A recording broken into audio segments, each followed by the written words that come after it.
Blessed second Sunday of the month of Kiach to all of you. Today's meditation will be read from the Gospel of Luke 1, 26 and 38. And it's Annunciation. If you don't know what Annunciation means, it's simply the announcement to St. Mary for what? That she will have the Son of God. That she will have the Son of God. And I want to focus on two very simple things. So forgive me, this sermon will not be PC. It will not be very politically correct. But I want to focus on two things. First, the verse where she says, "How can this be?" And the second verse is, "Behold the maidservant of the Lord, let it be according to your word." Okay?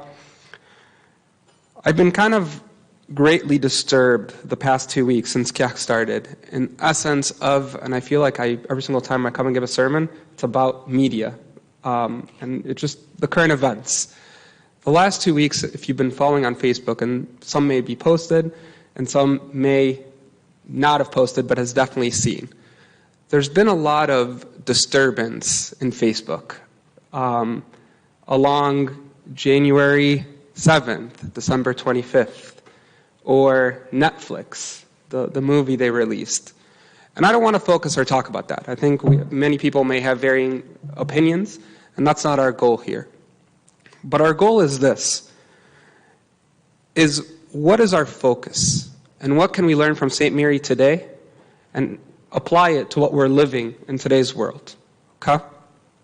And I want to break it down into three very simple questions that we can all think about. I don't have the answers, but I want to throw the questions and see through the example of St. Mary how we should be acting or how we should be reacting to these things. The first question is, where's my focus? And that aligns with the question that St. Mary gave to the angel of what? How can this be? How can this be?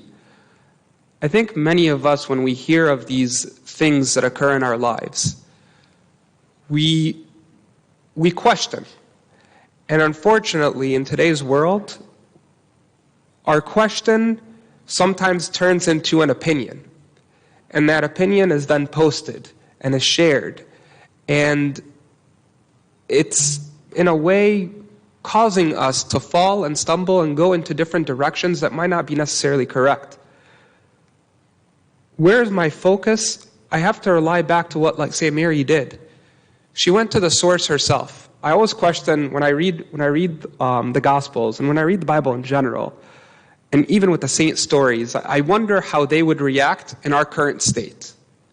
Like, how would St. Mary react in our current state? Would she take the news and say, okay, great, and then probably walk out, pull out her phone, go on Facebook and say, or do a Snapchat, like poll and say, hey, I'm going to be the mother of God. You think this is good or not? Or would she put up a status saying, hey, I'm going to be the mother of God, and see how many likes she gets? It's interesting. We've created this platform for ourselves to just state things, where rather she went to the source herself and she said what? To the angel. She said, how can this be? She relied her burdens on who? On God. She asked her questions directly to God. There's a simple story that I'd like to share with you about Bishop Anthony. Bishop Anthony is a bishop in Scotland. He's the Bishop of Scotland, Wales, and Ireland.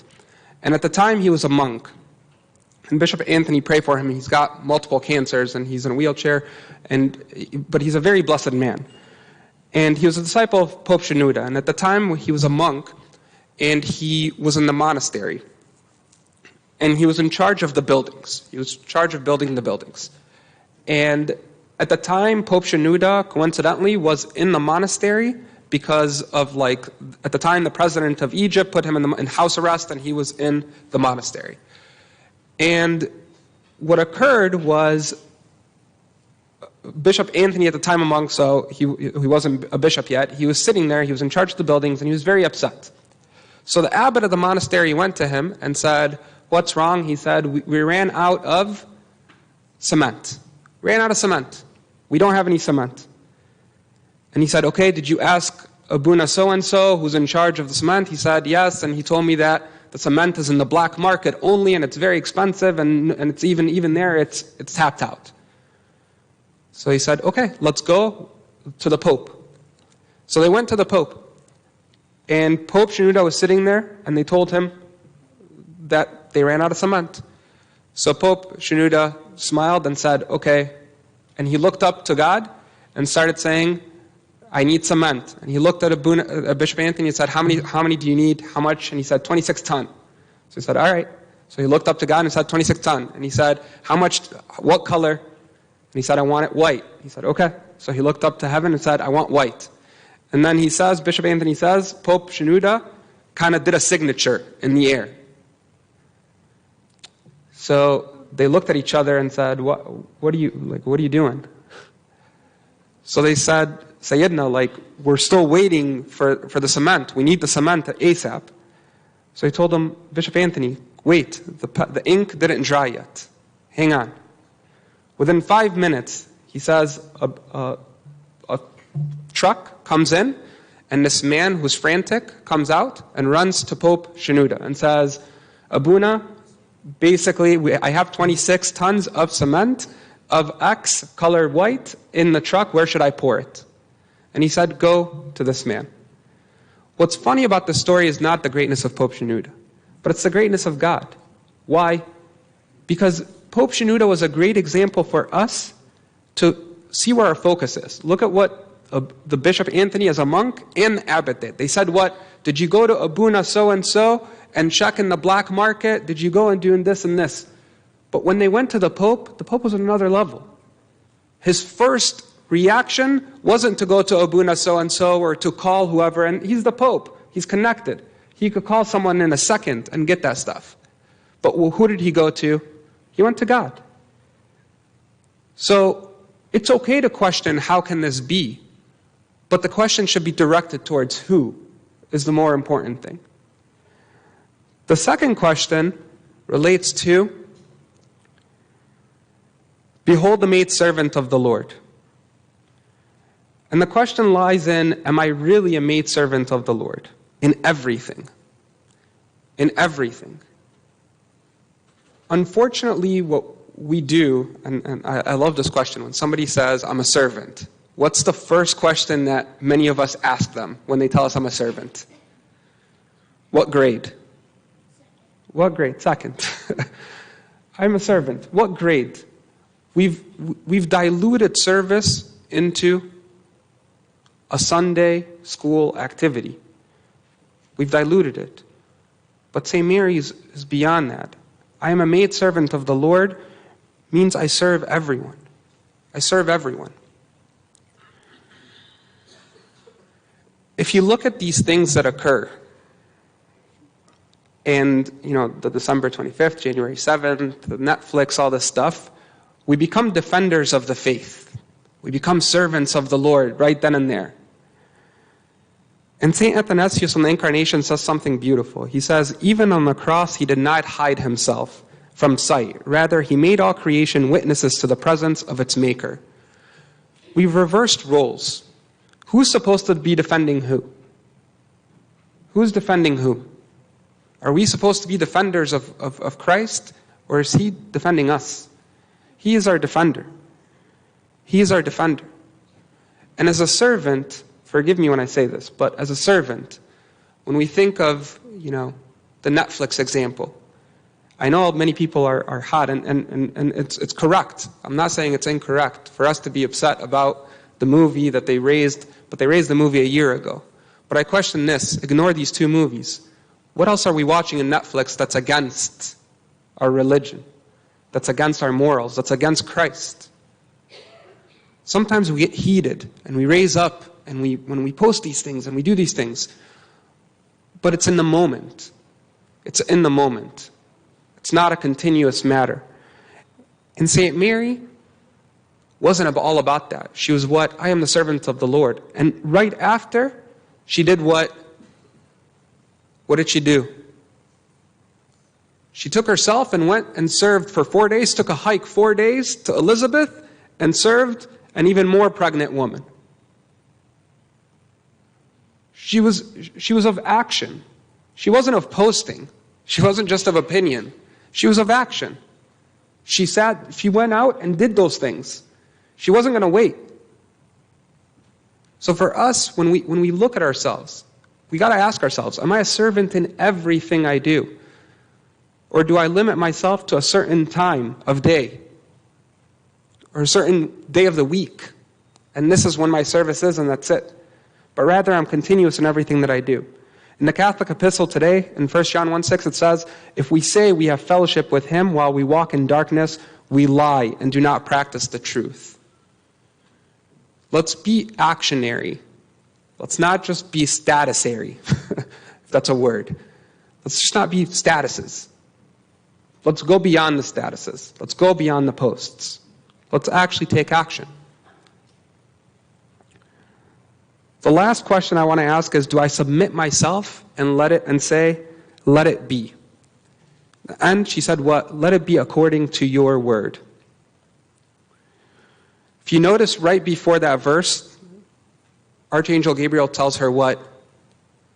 He said, do not be afraid, for God is with you.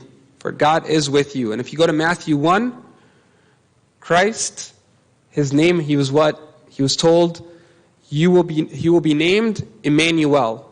Emmanuel is a very distinctive name. It's a very interesting name if you know the background of it. What does Emmanuel mean? Does anyone know? God is with us. God is with us.